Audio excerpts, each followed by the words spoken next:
Welcome once again. We say hello, as always, to Greg Engert, beer director of the Neighborhood Restaurant Group, which includes Roosty Co. and Vermilion. Also, Greg, a Food and Wine Sommelier of the Year. Wanted to mention that. Good to see you. How you doing? Great, great. What's on tap this week?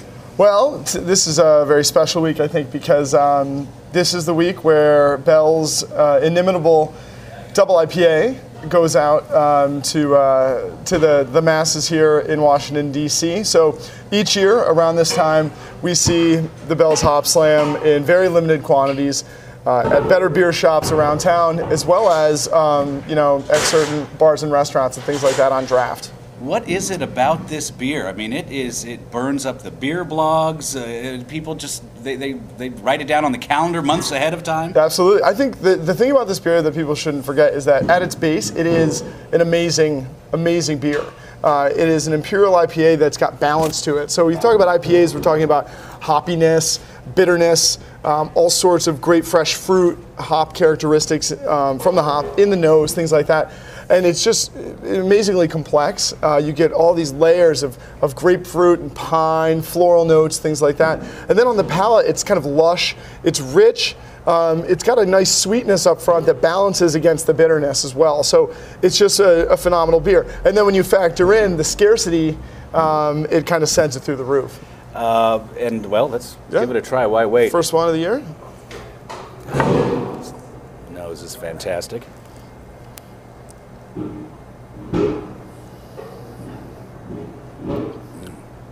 What is it that, I mean, it makes you want to go back for more? It does. It certainly does. I mean, I think, and yet at the same time, even as we're sitting here right now, the finish is still going. It's still going, and it's an amazingly complex beer. They use 6 different American hops to brew the beer.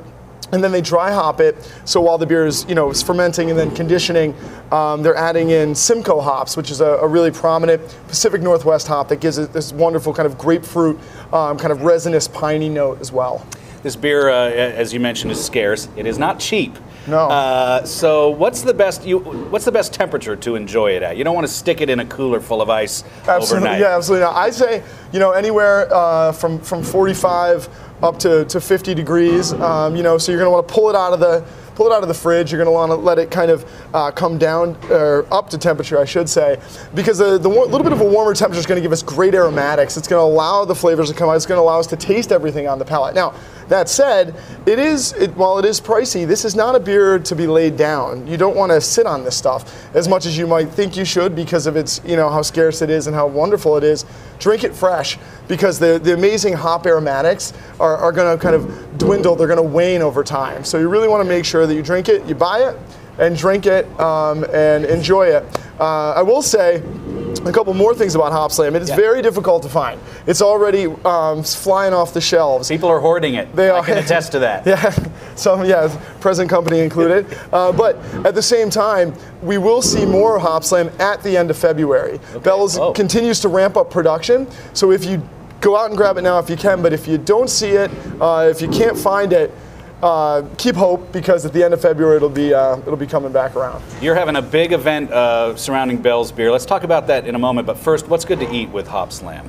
I think really for me, you should eat something. Well, you should, but you shouldn't. I think it's funny because I love pairing beer and food. I think that they go hand in hand all the time. And while there definitely are things to pair with Hopslam, it's one of those beers that I just like to sit back and drink kind of on its own. But if I were going to pair it with something, I would stick to things that are really boldly flavored, really big, really rich. Great cheeses would work awesome with this. Sharp cheddars, even like a rich blue cheese would be nice. But really, when I think of Hopslam, I kind of just want to drink and eat the Hopslam on its own. Two-hearted ale. I mean, this Bell's Brewing, they make some amazing beers. Tell me a little bit about the brewery, if you can, Sure. And you've got something coming up this Tuesday night. Absolutely. Right here at Church Camp. Well, Larry Bell started Bell's Brewery. It kind of grew out of a home brewing shop that he had in Michigan, Kalamazoo. And he's a good friend of mine. I love all the beers they make. And so over time, they've really just come out with one after the other, great beer, amazing beers. There's no surprise that Hopslam is as good as it is, because one of my favorite American IPAs in general is the Two Hearted Ale. We serve it all the time at Church Key, at both Roosticos, you know, Evening Star Cafes. New beer program features Two Hearted.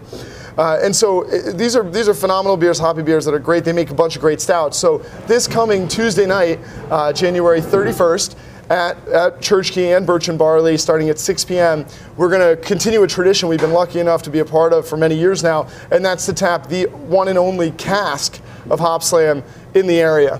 We'll also be serving it on draft, along with 10 or 12 other Bell's beers, including Rye Stout, which is phenomenal. It's a stout brewed with rye in addition to barley, and one beer that you don't really see outside of the brew pub out in Michigan. Okay, Greg. Well, thanks as always. We appreciate it. And as always with any beer, enjoy it responsibly, and be sure to bring your thirst next time for another Beer of the Week.